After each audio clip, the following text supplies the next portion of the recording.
रखी हुई है जो हमने रखी। पहले हमने ये बड़ा स्पष्ट कहा कि आपने अभी तक हमें बिना सुने कोई विवाद है कि नहीं, कोई डिस्प्यूट है कि नहीं आपके अनुच्छेद के अंदर, वो निर्णित कर लिया है। वो गलत होगा। पहले हमको सुने प्राथमिक रूप से और फिर निर्णित करें कि कोई डिस्प्यूट, विवाद है कि नहीं। दूसरा, हमने सुनवाई, नेचुरल जस्टिस का मुद्दा भी उठाया। हम रिस्पोंडेंट्स हैं, हम जवाबदेही करते हैं, इसलिए हमने ये पहले रूप से प्राथमिक विरोध किया है। चुनाव आयोग ने कहा कि वो हमारा ये प्राथमिक विरोध इस वक्त प्राथमिक रूप से नहीं मान सकते, वो उन्होंने निरस्त किया है। लेकिन हमें आश्वस्त किया है कि जब याचक, जो कि दूसरी तरफ है, वो अपने सभी बहस दलील खत्म कर लेंगे तब हमको विस्तार से सुना जाएगा।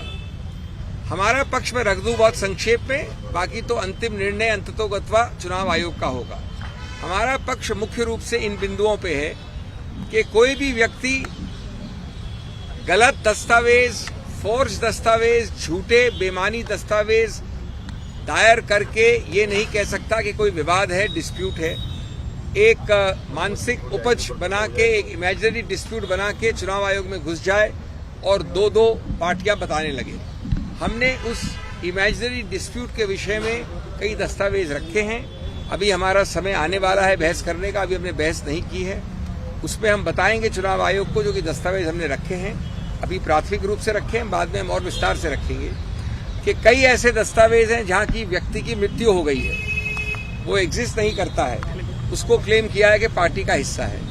कई ऐसे दस्तावेज हैं जो पूरी तरह से हस्ताक्षर हुआ है एक्स जगह पे और वो व्यक्ति रहता है हजारों मील दूर वाई जगह पे। कई ऐसे दस्तावेज हैं जहां उसने लिखित रूप से कहा है कि न मैं जानता हूं, न मैंने हस्ताक्षर किया, न मेरे से किसी ने बात की, न मैंने ये हलफनामा दिया है, कुछ भी नहीं किया मैंने।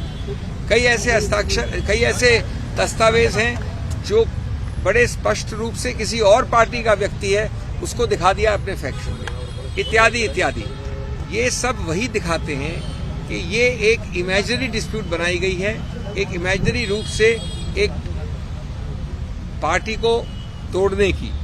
आज दूसरा, एक तो बात ये हुई, दूसरी बात बहुत महत्वपूर्ण है। संघीय ढांचा जो है संघ का, ऑर्गेनाइजेशन का, उससे जो याचक है वो दूर भाग रहे हैं। उन्होंने 10 बार ये दलील की कि जो ऑर्गेनाइजेशनल स्ट्रक्चर है, संघ का ढांचा है, उसको हम नहीं देखना चाहते हैं। दूसरा, जो विधायिका का ढांचा है एमपी एमएलएस का, वो उच्चतम न्यायालय ने नकार दिया है सुभाष देसाई के निर्णय में। तो एक बड़ा रोचक नया टेस्ट उपज किया है दूसरे पक्ष ने, जिसका हम खंडन करेंगे, जिसको हम बताएंगे गलत क्यों है। उन्होंने एक नॉन एग्जिस्टेंट टेस्ट, एक बिल्कुल गैर कानूनी टेस्ट बनाया है कि आप सिर्फ एमपी एमएलए को काउंट कर लीजिए। यद्यपि उच्चतम न्यायालय ने कहा है कि जहां डिस्क्वालिफिकेशन की याचिकाएं लंबित हैं, वहां आप एमपी एमएलए काउंट नहीं कर सकते। उन्होंने कहा कि आप उनको काउंट करिए, और उससे भी ज्यादा एक अजीबोगरीब टेस्ट बताया है कि उन एमपी एमएलए को कितने वोट मिले उनको गिनिए। आज तक हमने कानून में ऐसे टेस्ट नहीं सुने हैं। मैं समझता हूं कि निराधार है। मैं समझता हूं कि ये याचिकों की बौखलाहट और घबराहट का द्योतक है। हम इस सब को डील करेंगे। मैं ज्यादा विस्तार में नहीं कहना चाहता, लेकिन आज अगर एनसीपी कोई है, एनसीपी जो बनी, एनसीपी की योजना की, एनसीपी की रचना की, एनसीपी को बढ़ाया, एनसीपी का चेहरा वो मेरे साथ खड़ा है।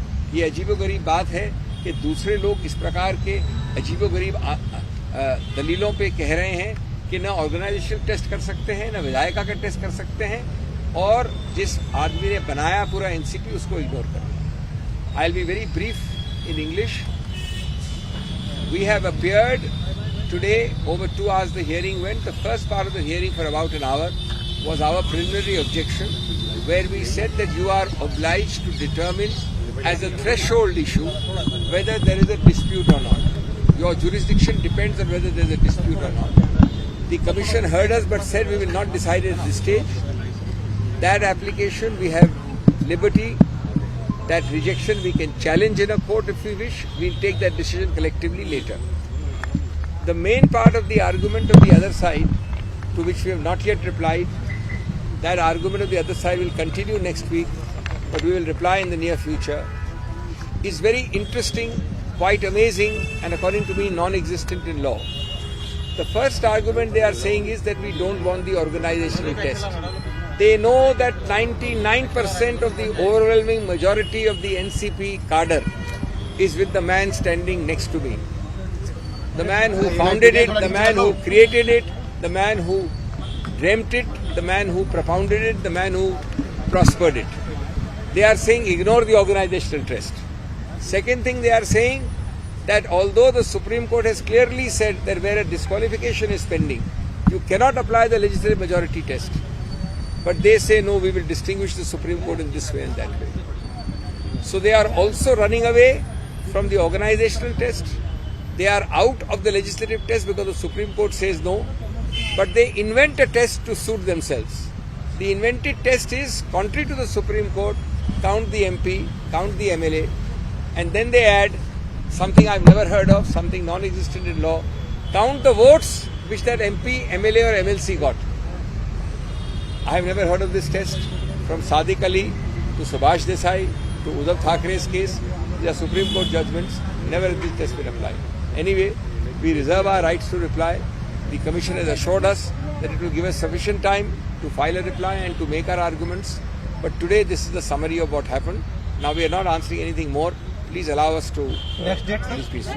Next date is for their arguments on Monday. Then there will be possibly further arguments on their side. Then we will be getting a date. We have not got our date yet. That we must.